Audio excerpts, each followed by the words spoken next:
Hi friend, स्वागत है आपका फिर से हमारे यूट्यूब चैनल केमिस्ट्री क्लासेस में। आज हम आपको केमिस्ट्री में लेसन 1 के न्यूमेरिकल करवाएंगे, जिसमें कि हमने पिछले लेक्चर में भी कुछ न्यूमेरिकल करा दिए थे। जो बचे हुए हैं वो हम आज इस लेक्चर में करा देंगे। बाकी हम कल से नया चैप्टर स्टार्ट कर देंगे। तो देखते हैं इसमें न्यूमेरिकल क्या है। लेक्चर को स्टार्ट करने से पहले अगर आपको हमारी वीडियोस अच्छी लगती हैं या फिर पसंद आती हैं तो एक लाइक और सब्सक्राइब जरूर कर देना। देखिए इसका पहला न्यूमेरिकल क्या है, देखते हैं। इसका पहला न्यूमेरिकल है सल्फ्यूरिक अम्ल का एक नमूना 94% है तथा उसका घनत्व 1.84 ग्राम प्रति ml है। इस विलयन की मोललता ज्ञात कीजिए। इसमें क्या पूछा है? विलयन की मोललता। और इसमें दिया क्या है? 94% क्या दिया है? ये विलय का भार। जहाँ कहीं भी परसेंट में दिया हो उसमें आयतन हमेशा कितना रहता है? 100 ml। कितना रहता है? 100 ml। देखते हैं इसमें विलय का भार कितना है। WB बराबर 94%। जहाँ की आयतन हम अपनी तरफ से लगा लेते हैं, कितना है परसेंट में होगा तो हमेशा कितना रहेगा? 100 ml। तो इसका घनत्व कितना दिया है? घनत्व को किससे दर्शाएंगे? रो से। रो बराबर 1.84 ग्राम। तो इसमें जब मोललता ज्ञात करेंगे तो इसमें विलयन का द्रव्यमान भी होना चाहिए, विलायक भी होना चाहिए। जब विलयन का द्रव्यमान निकालेंगे तभी तो विलायक आएगा, मतलब विलायक कितना होगा तभी तो पता चलेगा। तो इसमें पहले क्या निकालेंगे? विलयन का द्रव्यमान। तो विलयन का द्रव्यमान बराबर फॉर्मूला क्या है? आयतन गुणा घनत्व। क्या है? आयतन गुणा घनत्व। तो इसमें आयतन कितना है? 100 ml और घनत्व कितना है? 1.84। जब इसकी इससे गुणा कराते हैं तो कितना हो जाता है? 184। मतलब पॉइंट हटकर 184 हो जाता है। ये क्या है? पूरा विलयन। जितना विलयन होता है वो है पूरा विलयन, 184 ग्राम। अगला देखते हैं। अगला है इसमें विलायक। विलायक निकालेंगे तो पूरे विलयन में से जब विलय का भार निकाल लेंगे, मतलब 94% निकाल लेंगे सल्फ्यूरिक अम्ल को, तो जो बचेगा वही तो विलायक कहलाएगा। तो पहले देखते हैं 184 क्या है? पूरा विलयन। विलयन में से 94% क्या निकालते हैं हम? विलय। विलय के भार को निकालते हैं। तो 84 में से 94 गए, 4 में से 4 गया 0, 80 बचे 90। 180 में से 90 गया तो कितना बचे? 90। तो कितना हुआ? 90 ग्राम। विलायक का भार कितना हुआ? WA का 90 ग्राम। तो इसका फॉर्मूला क्या है मोललता ज्ञात करने का? मोललता बराबर WV गुणा MB, WV बटे MB गुणा WA गुणा 1000। इसमें MB क्या है? अणुभार। तो इसका अणुभार देख लेते हैं, निकाला नहीं है, मैं बता देती हूँ यहाँ पर। H2SO4। ये किसका सूत्र है? सल्फ्यूरिक अम्ल। तो सल्फ्यूरिक अम्ल का सूत्र है। इसका अणुभार कितना होगा? H का कितने मॉलिक्यूल हैं? 2। 2 प्लस सल्फर का परमाणु क्रमांक कितना होता है? 16।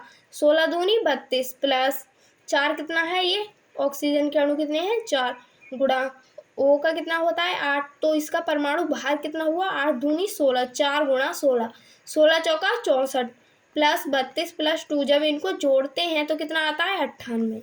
कितना आता है? 98। M का मतलब अणुभार कितना आता है विलय का? 98। इसमें मान रख लेते हैं। इसमें मान रखते हैं M बराबर 94 बटे 98। यहाँ पर 98 है।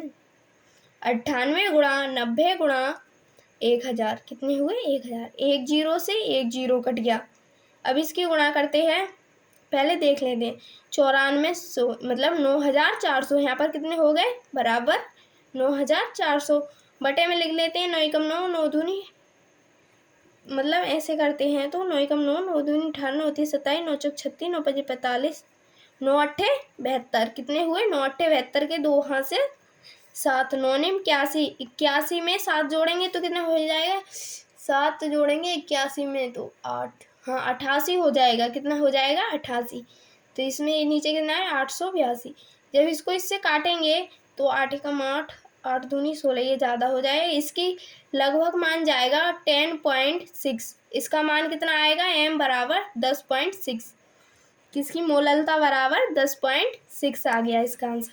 अब चलते हैं दूसरे क्वेश्चन की ओर। दूसरा क्वेश्चन क्या है? आप यहाँ पर नोट बनाते चलिए जिससे कि आपको पेपर के लिए हेल्पफुल होंगे, जो नोट्स आपके पेपर के लिए बहुत ही ज़्यादा हेल्पफुल होंगे। यहाँ से आप नोट्स बनाते चलिए। देखते हैं हम अगले न्यूमेरिकल की ओर, जिसमें कि अगला न्यूमेरिकल है दूसरा नंबर 2, 27 डिग्री सेल्सियस पर यूरिया के m/10 मतलब m/10 बिलियन का पराशरण दाब ज्ञात कीजिए। इसमें क्या पूछा है? बिलियन का पराशरण दाब, जिसमें 27 डिग्री क्या है? टेम्परेचर। टेम्परेचर को किससे दर्शाएंगे? T बराबर 27 डिग्री सेल्सियस। जब ही कहीं डिग्री सेल्सियस हो तो उसको किस में कन्वर्ट करेंगे? केल्विन में। किस में? केल्विन में। तो बराबर 27 प्लस 273 जोड़ते हैं तो वो केल्विन में कन्वर्ट हो जाता है। 27 प्लस 273 को जोड़ेंगे तो कितना आ जाएगा? T बराबर 300। कितना आएगा? T बराबर 300। आप ऐसे जोड़ लेती हैं, 7 और 3 10, 10 हो गए। यहाँ पर कितने हो गए? 30 और 270, 70 में 30 जोड़ो, 70 80 90 100 और 200 300। इसमें कितना हो गया? T बराबर 300 केल्विन। तो इसमें m/10 क्या दिया है? ये बिलियन की क्या है? बिलियन की सांद्रता। जहाँ कहीं भी m/10 हो या फिर m/ कुछ भी हो, वो क्या होगा? बिलियन की सांद्रता। उसे किससे दर्शाएंगे? C से। तो C बराबर 1/10 मोल। तो इसमें पूछा क्या है? पराशरण दाब। क्या पूछा है? पराशरण दाब। याद कीजिए, पराशरण दाब को किससे दर्शाएंगे? पाई से। पाई बराबर क्या? तो इसके कुछ फॉर्मूला हैं जो कि आप लिख सकते हो कॉपी में, जो आपके पेपर में न्यूमेरिकल करने के लिए हेल्पफुल होंगे। तो देखते हैं इसके फॉर्मूले क्या है। 1 2 3 4, इसके फॉर्मूले कितने हैं? 4। आप ये अपनी कॉपी में नोट कर सकते हैं, जिससे कि आपके पेपर में न्यूमेरिकल आएगा तो आप इससे हल कर सकते हैं पराशरण से संबंधित। तो देखते हैं हम अब न्यूमेरिकल की ओर, जिसमें कि R का मान स्थायी रहता है। किसका मान रहता है? R का मान स्थायी।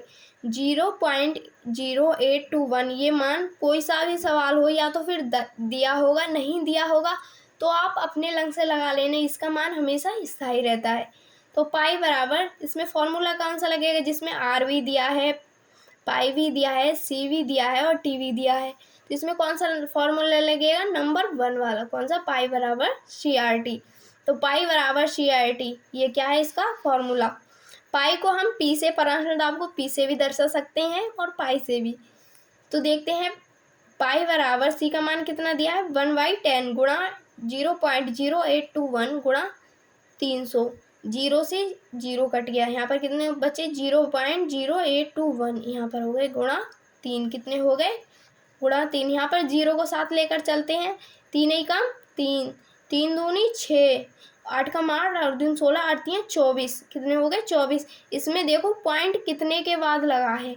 1 2 3 4, 4 के बाद पॉइंट लगाए तो इसमें भी 4 के बाद लगेगा। 1 2 3 4, यहाँ पर क्या लगा देंगे हम? पॉइंट। मतलब जहाँ से पॉइंट लगाते हैं वहाँ की एक ही संख्या लिख सकते हैं, उससे आगे की संख्या लिखो मन चाहे या फिर मत लिखो।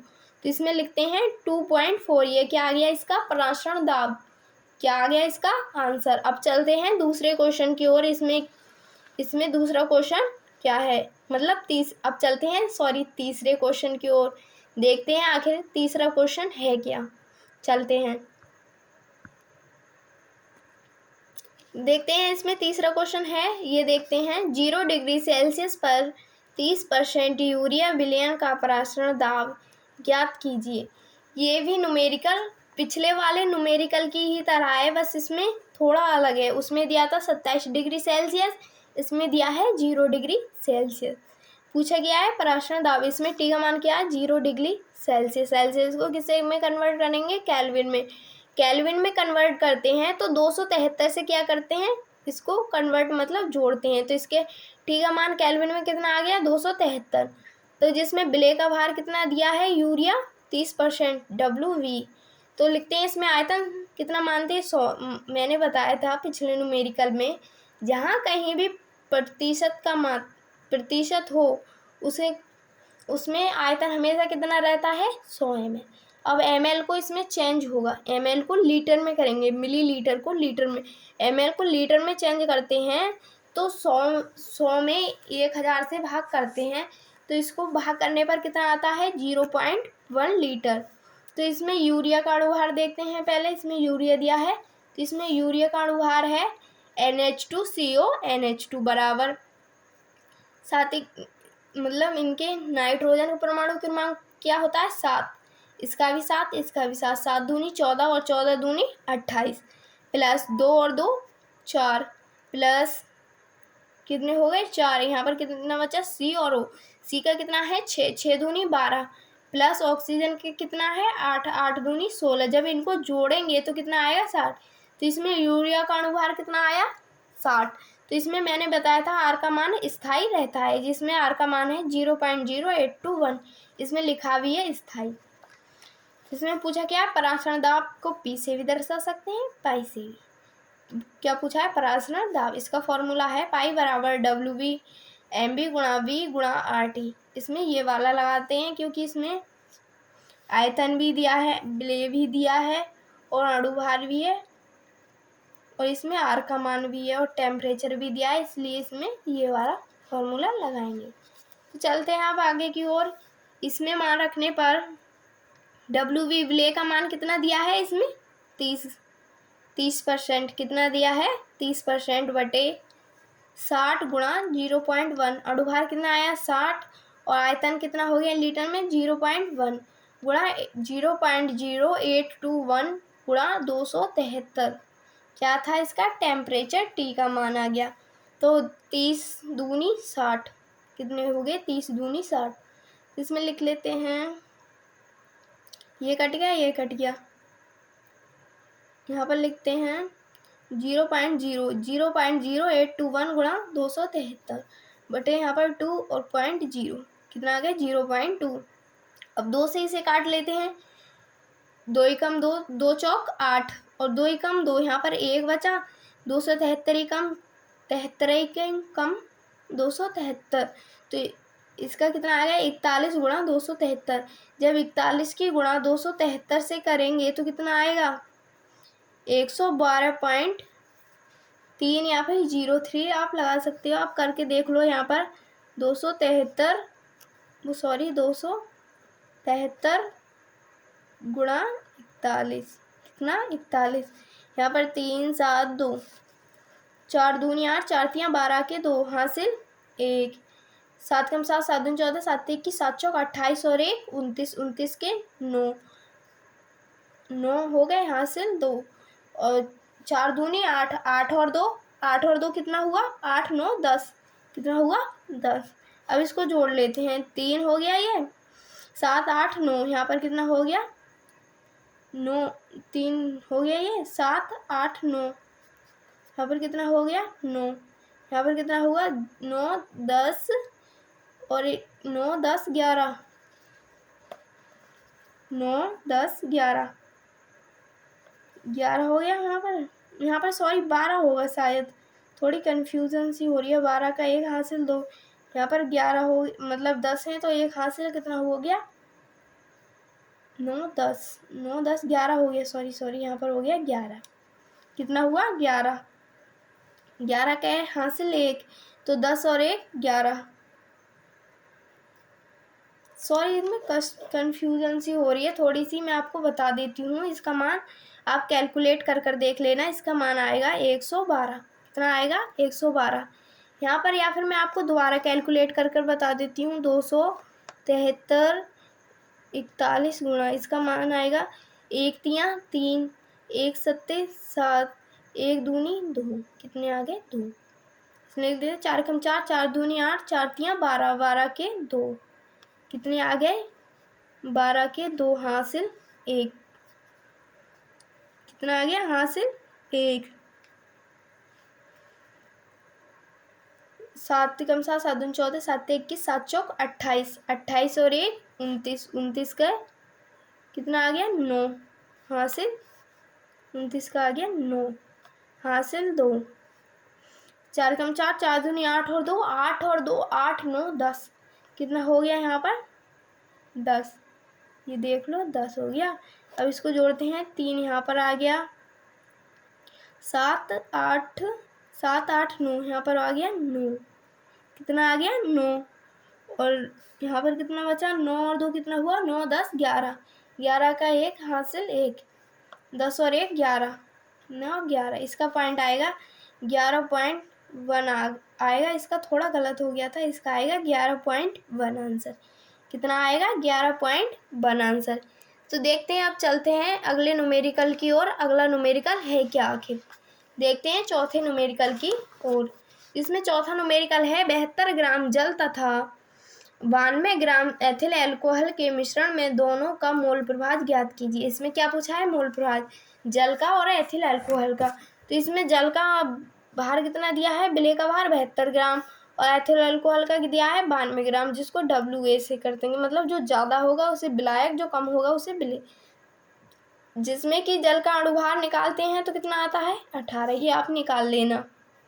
और एथिल अल्कोहल का निकालते हैं तो कितना आएगा? 46। तो इसमें ये वाला फॉर्मूला लगेगा मोल प्रभाव वाला, स्मॉल n बराबर WV/MB। तो इसमें WV का मान दिया है 72 और MB का मान दिया है 18, 18 चौक 72। इसका आंसर आ गया, स्मॉल n का आ गया 4। तो इसमें निकालते हैं, इसका भी कैपिटल N मतलब विलायक आ गया। इसमें विलेय का भार बटे अणुभार, तो विलेय का भार कितना है? 92, इसमें अणुभार कितना आया? 46, जो 46 दूनी 92, इसका कितना आ गया? कैपिटल N का मान आ गया 2। कितना आ गया? 2। तो इसका फॉर्मूला है x बराबर स्मॉल n, मतलब जल में चलते हैं, ये जल का है, small n upon small n plus capital N। इसमें स्मॉल n का मान कितना है? 4 और 4 प्लस कैपिटल N का 2, तो 4/6। तो 4 कम मतलब 3 दूनी 6, 2 दूनी 4, तो इसका आएगा 2/3। ये क्या आ गया? जल का मोल प्रभाव आ गया 2/3। तो इसमें देखते हैं एथिल अल्कोहल का x बराबर capital N upon small n plus capital N। Capital N का मान कितना था? 2 और स्मॉल n का 4 प्लस 2, कैपिटल N का बराबर कितने हो गए? 2/6। तो 2 कम 2, 2 दूनी 4, 2 3 6, कितने हो गए? 2 3 6। तो इसका आंसर आएगा 1/3। कितना आएगा? इसका आंसर आएगा 1/3। ये क्या है इसका आंसर। तो अगर आपको यह वीडियो अच्छी लगे या फिर पसंद आए तो एक लाइक और सब्सक्राइब ज़रूर कर देना, जिससे कि हमारी अगली नई वीडियो आने वाली आपके पास ज़रूर पहुँचे। Thank you.